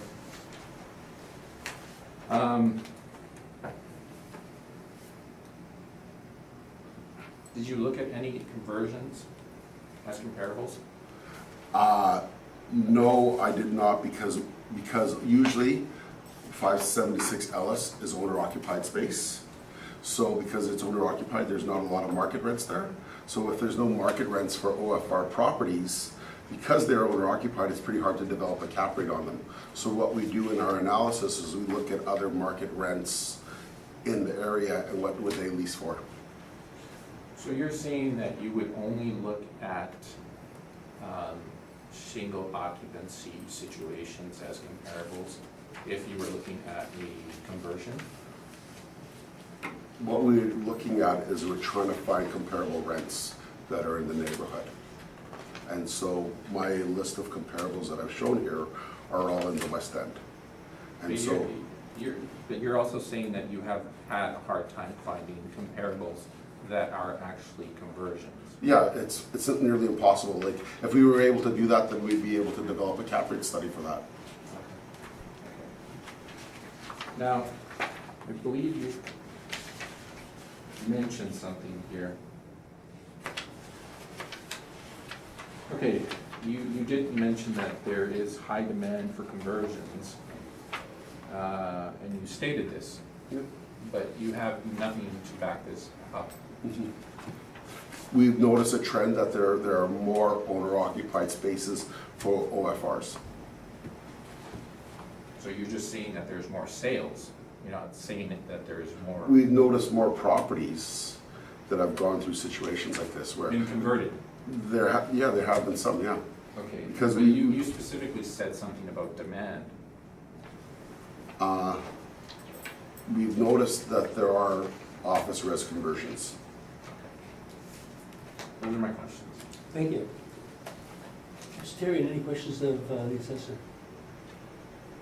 Do you know what cap rate was applied on this property on the last cycle?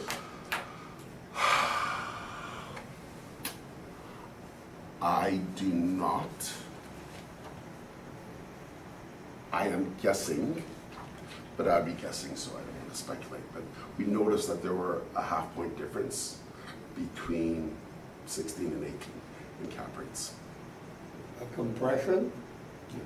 We A had different, compression of yeah. half a point? Okay. You Just know, just generally speaking, generally speaking, when I think of office A's, office B's, office S's, there was a compression, yeah, from 14 to 16. like, that's all, Mr. Chairman, thank you. Thank you. Ms. McFadden, any questions of the assessor? I have no questions. And I don't either.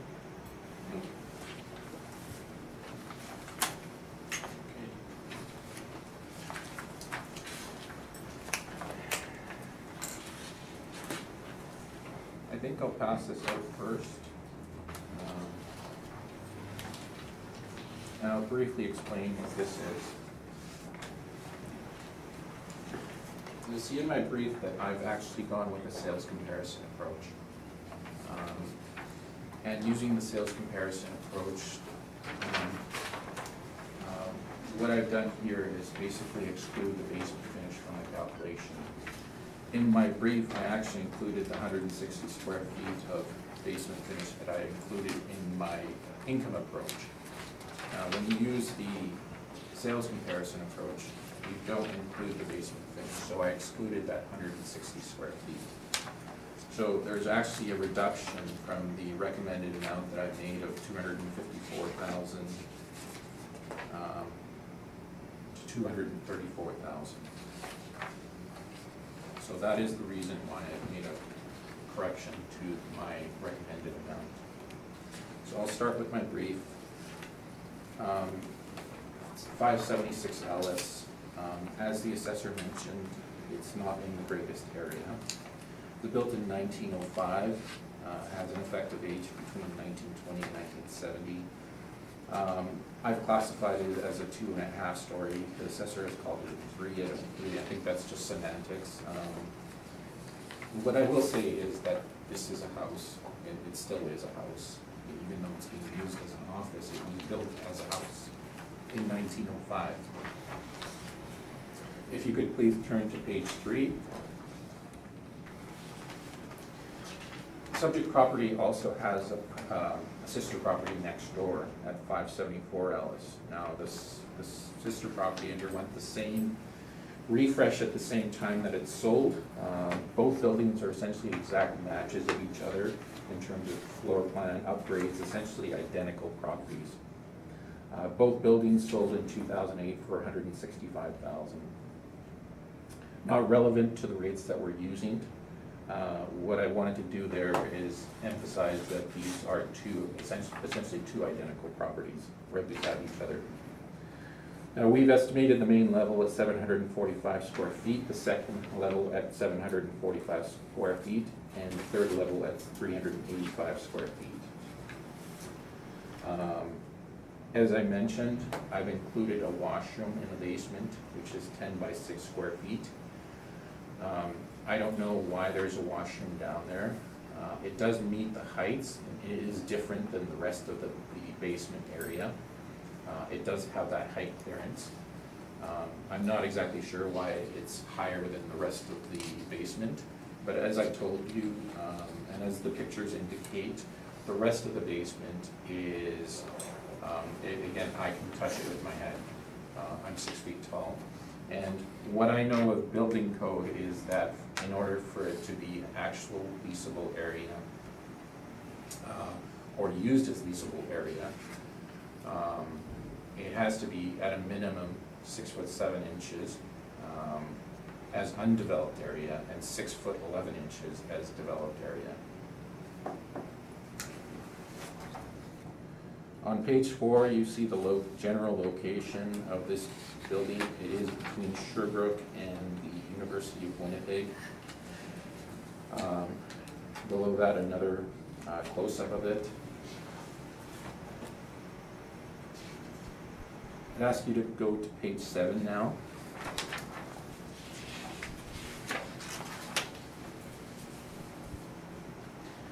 Now, I used 2 approaches in this brief. The first approach that I looked at was the income approach. Now, these are my rents. I come up with an average rent of $8.53 per square foot. I've only used 2035 as my base square footage. As I said, I'm of the opinion that you cannot include most of the basement in the calculation of the property for the purposes that I've outlined already. Heights are not actually meeting building code. They couldn't be leased out anyways.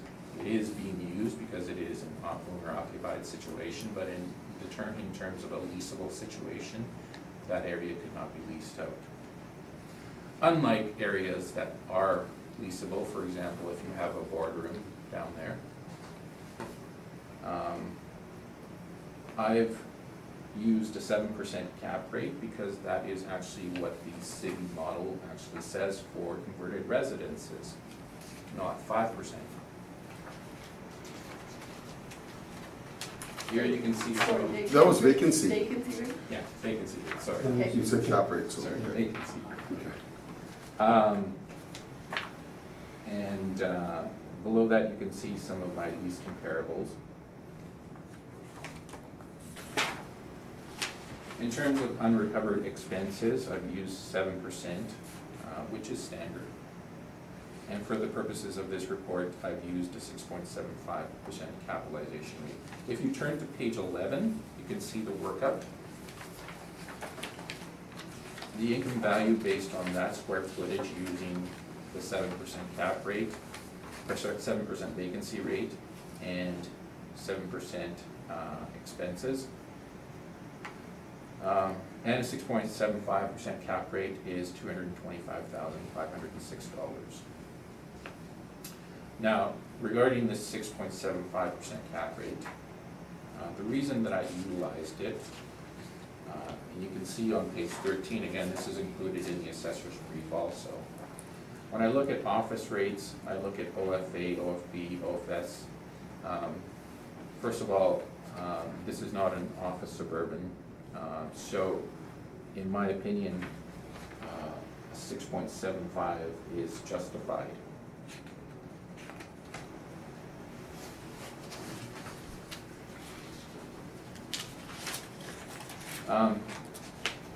Now that being said,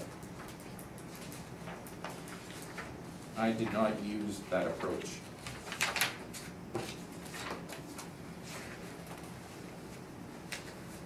I used the direct sales comparison approach. So I went and looked at properties, and I tried to find some properties that were, in my opinion, comparable, which were converted residences. So if you can open up the comparables, I believe I included them in the brief. I have a bunch of comparables there. So comparable 1, which is 841 Ellis. Sorry, I'm going to actually go by the pictures here. So what page are we on? We're using this document you have. We're in the handout Yeah, here. this has- Oh, okay, I see. Okay, Okay. okay. Yeah. Got it. So this is comparisons, this is comparison one, and this is 34 Carlton Street. Commercial office, as you can see, it's actually used as a treatment center.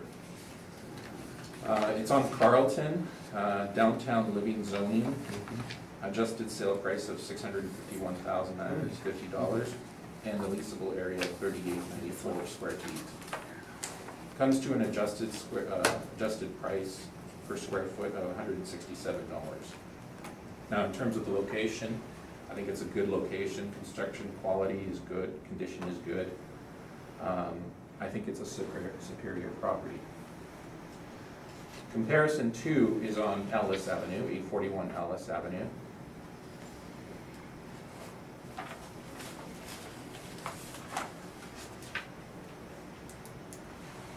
And this is used as a commercial restaurant, C2 zoning, adjusted sale price of $379,872, leasable area of $29.70, and an adjusted price per square foot of $128. Location, I call it poor, it's not the greatest location. Construction quality is average, condition is average. Turn to the next page and look at comparison three. This is 12 Keewatin Street, again used as a commercial restaurant, C2 zoning, adjusted sale price of $109,660, leasable area 836, adjusted price per square foot 131, location average, private construction quality average, condition average.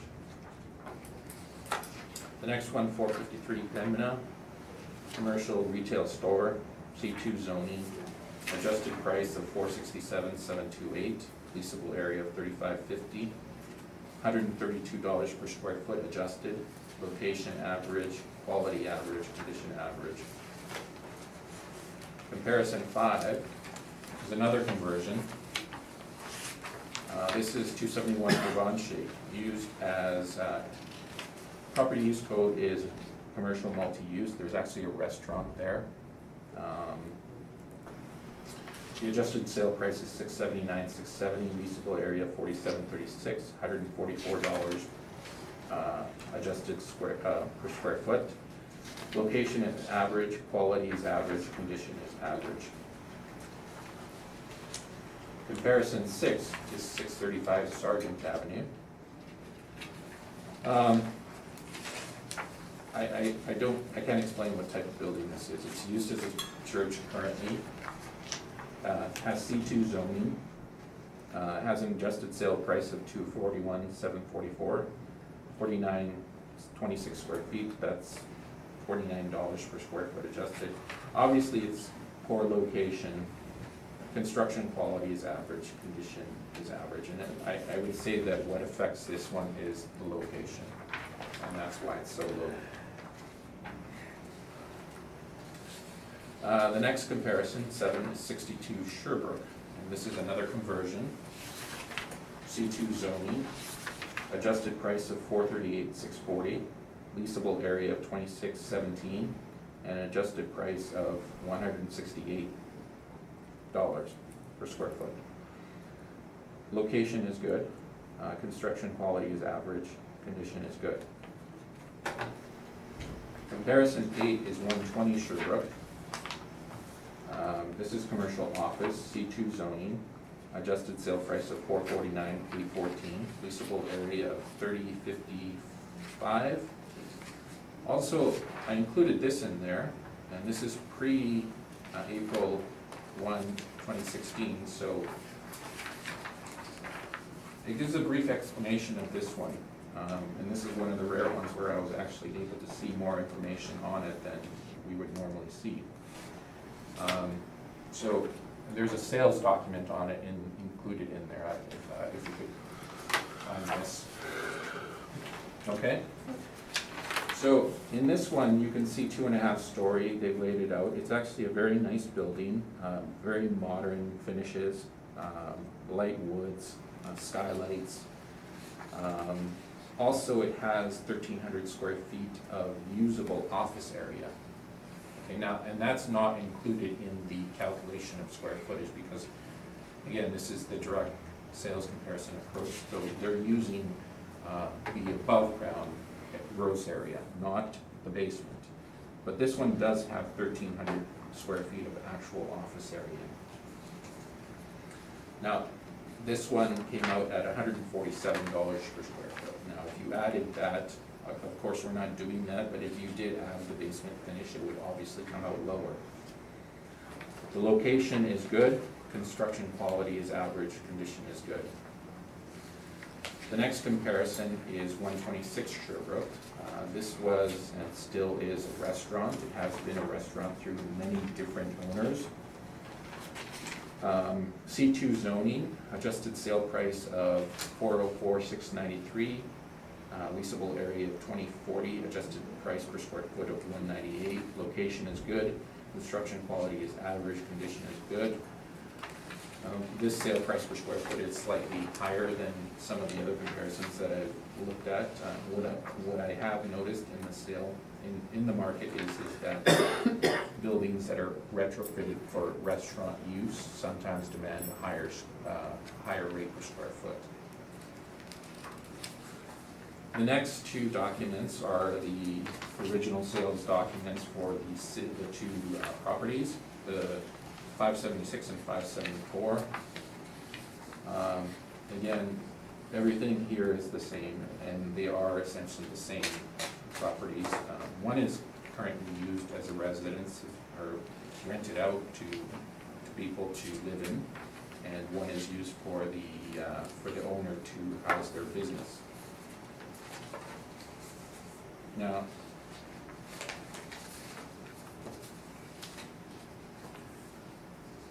from that, I've used a rate of $125 per square foot. I feel that that is a fair estimate of the square foot value for this property. So $125 times the $1,875 or 1,875 square feet that I've used gives me a value of $234,375 or $234,000 rounded.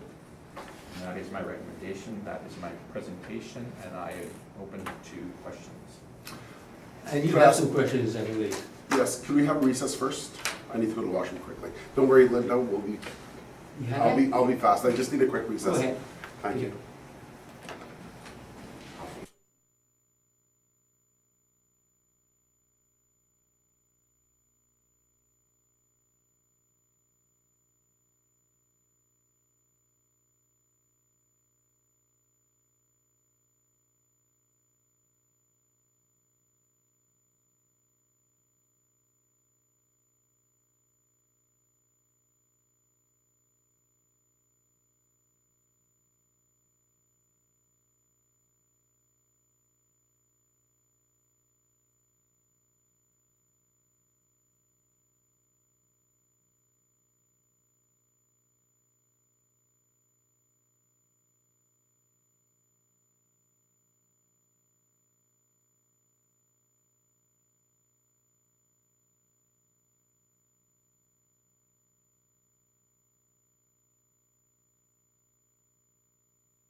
You can ask questions now, Mr. Bullock? First thing, I just want to share a bit of information.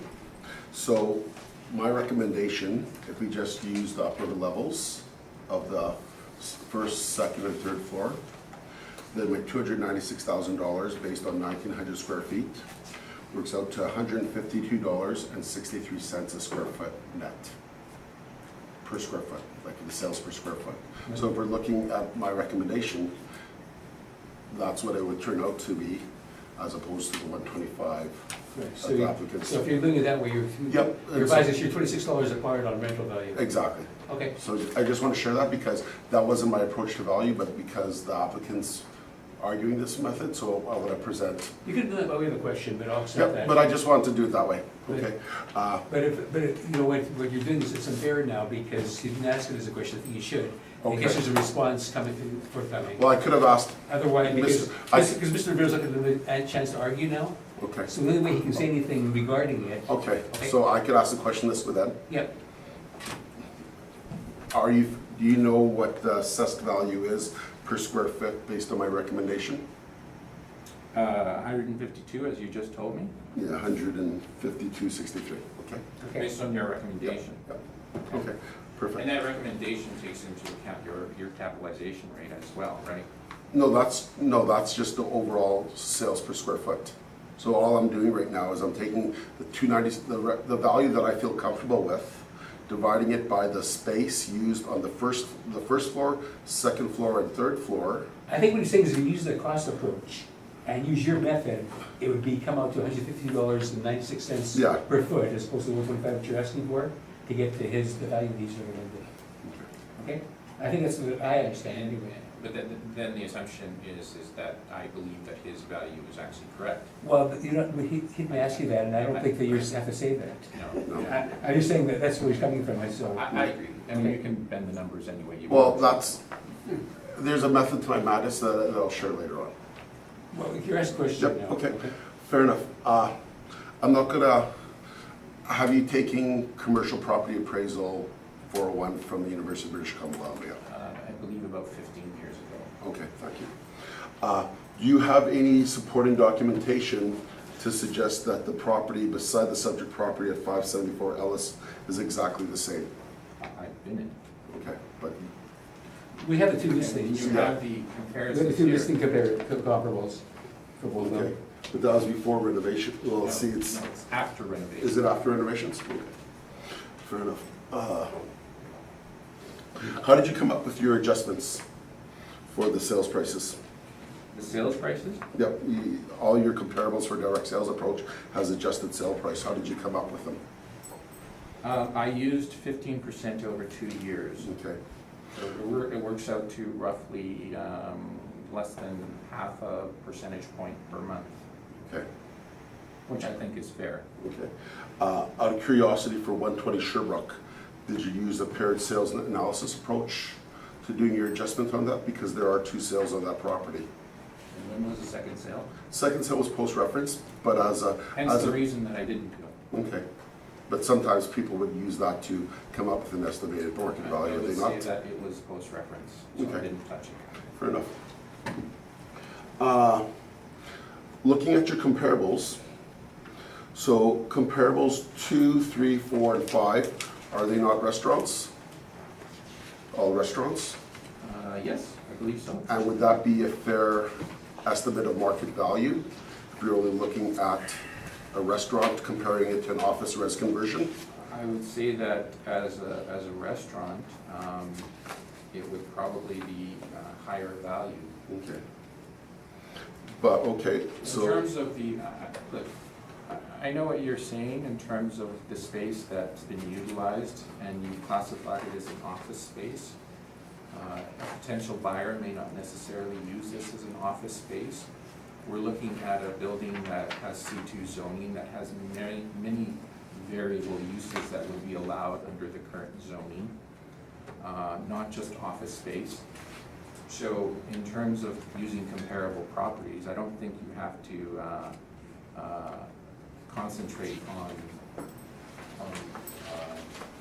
simple office space. And I believe some of your comparables are not all office space anyways. oh, I understand that, but you've put a lot of weight into the sales price of these.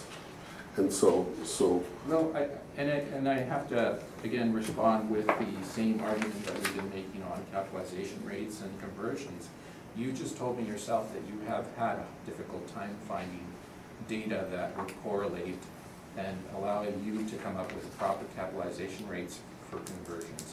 Hence, the same reason that I found, I had a hard time coming up with a capitalization rate for this type of structure. okay. And seeing that this is an owner-occupied situation, in my opinion, the person most likely to buy this type of property would be an owner-occupied situation, and they wouldn't be looking at a cap rate or a lease rate as data for coming up with a value on this. They would be looking at a square foot rate. Okay. But when you compare square foot rates, you compare apples to apples, not apples to oranges, by including restaurants as, Well, they are conversions, right? And a potential. well, but a restaurant's a restaurant. None of these restaurants here are office res. They're completely different buildings, so you're Well, and I think you're kind of limiting yourself and boxing yourself in as to what this building is. Okay. It could be used for many things. So would you say then 1, 2, 3, 4, 5, 6, 6 of your comparables are not OFR conversions? They're completely different property type classes with completely different cap rates and completely different parameters. 6 of my comparables. Yes. You have, on this sheet here, you provided 9 comparables. 1, 2, 3, 4. 4 of them are restaurants. One of them is a church restaurant, and another one is an apartment restaurant. So they're all restaurants. And to me, a lot of your supporting data to support the market rent of your 125 is significantly lower than your comparables for the OFRs. Well, again, there are 5 house conversions here. 5 house conversions? Yeah. Okay, but they're restaurant houses, okay. But the ones that are dedicated, Okay, so this is what I'm getting at again, and I think we're gonna keep going back and forth about this. You're looking at this type of building as simply an office building that can only be used for an office building. A potential buyer would be looking at this as space. So if the zoning allows for variable uses, there's many different things that this thing could be used for. Hence the reason why I included varying types of property uses Okay. of house conversions. okay. So we have 4, okay. So what properties are actually houses?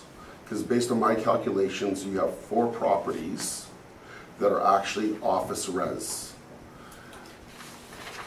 So just for clarification purposes, 34 Carlton, what's the adjusted sale price per square foot on this one? You have it in front of you. Okay, it's $167. The reason why I asked that is to ask it as a question. So, Mr. Diamond, if I'm doing it in the correct manner? No, you go ahead. Okay, no problem. If I find you incorrect, I'll Okay, stop you. it's just I want to get a point Right. across. So the next one, which is an actual OFR, is 62 Sherbrooke, right? So that is comparable number 7. The adjusted sale price for that is 168. So let's do the math here. We got 167 plus 168 is 335. 120 Sherbrooke. I don't agree, this is the one where there's the paired sales analysis that I have done. I don't agree with the market value that was assigned for this, but I would, for simplicity purposes, I'll go with the $147 that was shared plus 147 equals 482. And the last one, because I've been asked to think outside of the box here. So the last one, which is 126 Sherbrooke, which is an apartment res, comparison number 9, that's 198. So we have 4 properties at $345 divided by 4 equal, okay, just there's something doesn't seem right here. 198 plus 147 plus, and I apologize for this, 168 plus 167 equals $680 divided by 4 equals $170. So we have 4 comparables using the direct sales comparison approach that's valued at $170. They are in superior locations to the subject property. Condition inside may be a mix because I don't know them, but the picture of the subject property is not horrific. So my approach to a value of $152 a square foot seems to be reasonable because we're actually looking at OFRs. Okay, you're not asking a question. Okay, so- You have not asked questions at Okay. this point, but I think it's more maybe rebuttal. Okay, Okay, well, that's but- fine, and that could be a but part of maybe my, at that could be a time. part of my summation. Okay, but I So don't- the trend is so the methodology. Okay, we see where you're coming from, we got Okay, it, okay? thank you. Yeah, and if you have any response to that, I know that you make that right now, because it wasn't asked as a question, so, but I think you should respond to it if you wish. I think the methodology that I used is sound. I think what I've done here is used office conversions or conversions of homes that are used for different variable uses. Under the zoning for some of these properties, which is the same as the subject, it allows for variable uses. A potential owner would not look at that property and say, oh, I can only use it as an office. They may use it as a retail location, they may use it as a restaurant if the zoning allows for it. And in these cases, the zoning allows for quite a bit. So that is the reason why I've varied the types of properties that the point that I also need to make is that there has to be some logic to this. Now, some of these properties are located in superior locations. We know where the subject is located, so that is why it is lower than some of the comparables. Okay, thank you. Mr. Theron, any questions of the applicant? You see, that's where we're at right now, I know. Well, And Linda has an appointment at 12. so have we abandoned from your perspective, the rental income approach and we're going strictly to sales? I'm not asking you to abandon it, I abandoned it. Yeah. Uh, Yeah, but I'm saying, I'm You don't asking have you to. that's your approach. Yeah, Okay, I've tried to look at your comparable properties here, and that's what I was working on right now. So I was looking at the comparables that were mostly houses, because I thought some were irrelevant. So Carlton was at 167. yeah, Then I didn't use 2, didn't use 4, and 5, it was at 144, which was Provencher. yeah, Then I again excluded, then I looked at the Sherbrooke, 62, which is 168. Then I looked at the house again at 147 on Sherbrooke. Okay? yeah. So I'm looking at those because I was trying to put a handle on a house versus a house, and the others were so different. I know there's location and everything else, so I was looking at a range of 144 to 168 on using your comparables. Now, there's also, and you're using 125. There's a bit of a discrepancy between you and the city and the listing at the time. City's at 1900, you're at 1875, and the listing was at 1917 square feet. Yeah. So, Who's right? well, I don't know. I'm just saying, I'm looking at the evidence Well, that here, you're giving us. I'm trying to look at the square footage to use Yeah. to see what kind of price I think we should Yeah. apply to this. I don't have a problem with the assessor's total square footage if he excludes the basement. Well, he's used 1900, he said. I don't have an issue with that. I don't have an issue with because it's only about 15 square feet difference. I know, but Yeah. it's there. Yeah. Now, to get to the discrepancy in the rate that I used and some of the comparables, well, I would have to adjust for location. And the location on Ellis is inferior to the others. That's why I'm choosing 125. If you don't agree with that, I can't do anything about that, but to not acknowledge that there's a difference in terms of the location, I certainly can't. Yeah, well, it's not that. I'm looking at the evidence that you're giving us, and I'm trying to put some weight to it. Yeah. and I'm looking at houses versus houses, because there's so many variables here to try to come up with what is fair. So Well- that was all I was at. And I think in terms of the exercise that I was trying to do here was that I was trying to look at this from the perspective of trying to give the panel, a look at choices of properties that were, in my opinion, comparable. So when you start looking at, rents for this type of property, we don't have rents, but we can calculate square footages from these sale prices. In terms of rents, I don't know what they are for these types of properties. I certainly don't have that information. And when I look at the assessor's comparables, most of his are purpose-built properties. I would actually like to hand this out because I have all of the assessor's comparables on pictures. If you can just take a look at them.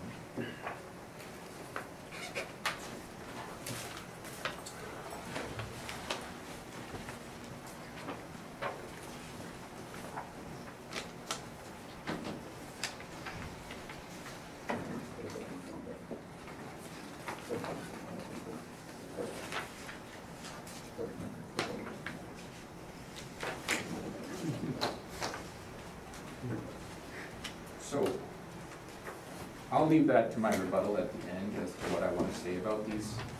But what I was trying to do was trying to give you what I think was a fair comparison in terms of actual conversions.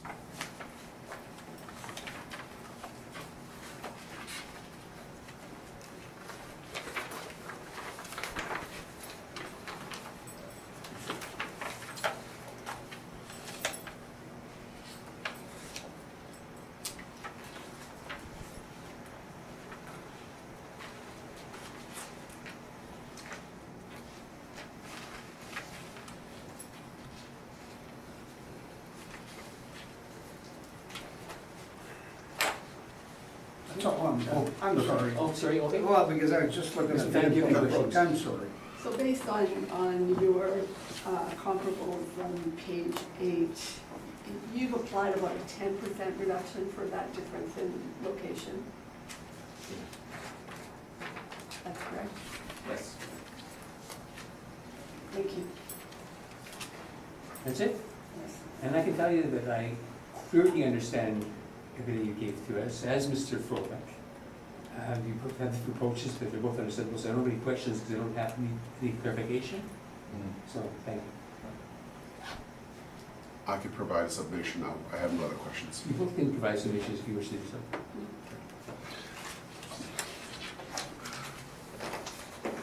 As you can see initially, I provided an approach to value using the income approach, modifying that midway through the stream and looking at the overall value for the building. My value for the building works out to $152 a square foot. Okay? Looking at comparables that are actually similar to the subject property, not restaurants, not churches, they actually look in appearance because looks do matter. And using that information, my average works out to $170 per square foot. So in my education and my background, when I've done paired sales analysis, usually there's an adjustment for location. So our adjustment for location is 12% based on the 170. And even though I don't agree with the 170 that I use, but because of the methodology, but just based on the 170 because I feel that some of the adjustments. You're arguing the alternative right now. Yeah, exactly. Okay. But using the 170 and using my recommended value of 152, that's a 12% reduction. Nowhere in my analysis that I've come across doing a location adjustment of 36%. And that's what the applicant is asking for today, which is why I feel comfortable with my overall value of $296,000. Thank you. Thank you. Mr. Rivera, submission? Yes. I think Mr. Froelich's methodology of coming up with a value, in my opinion, is not correct. I think when we look at the proper approach to valuing the property, we look for comparable properties to, if you're doing the income approach, you're going to look at properties that comparable rents, you find vacancy for the area, and you apply other adjustments and a market capitalization capitalization rate that is proper for the area.